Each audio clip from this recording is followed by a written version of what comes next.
China's biggest tourism event ever, the Shanghai World Expo, came to a close at the end of last month with a record 72 million visitors. The massive 6-month event was the largest in history, with over 200 countries attending, and the expo site spanning over 5.28 square kilometers. It was also the most expensive of world fairs, costing $4.3 billion. Niue was one of those countries showcased at the expo, housed within the Pacific Pavilion under the banner of the South Pacific Tourism Organization. Niue's delegation consisted of government officials and a dance troupe who made a special trip to Shanghai as a lead-up to Niue's National Day. Niue's National Day went without a hitch as the red carpet was rolled out. The Premier and his delegation were led to the flag-raising ceremony as the Niue flag was hoisted to what could be the most perfect rendition of the national anthem performed by the Chinese military band.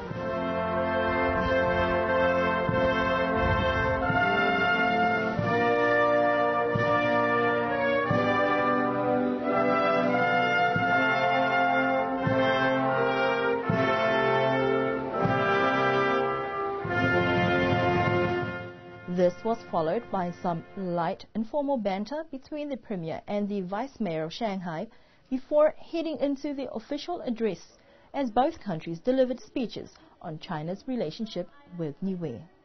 The friendship and cooperation between Niue and China has developed over the years and has been based on mutual friendship and common purpose. We certainly appreciate the warmth relationship we've established with China over the past 3 or 4 years, since we became the first country to be recognized diplomatically by the People's Republic of China. Following a banquet hosted by the mayor, the Premier then went on to visit the Pacific Pavilion.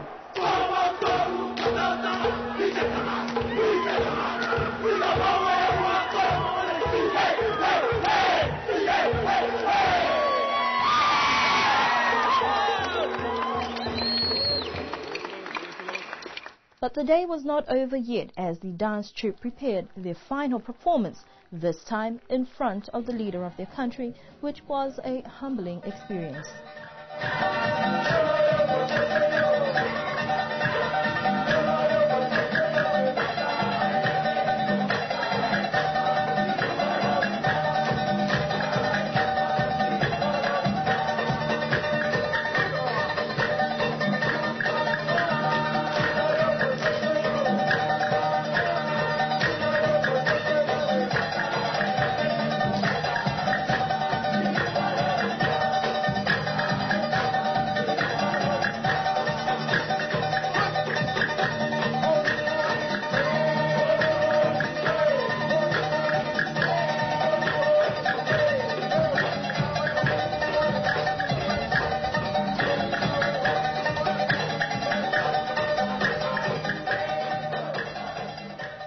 The next World Expo will be held in South Korea in 2012, and Niue's staff that were working in Shanghai will return this week.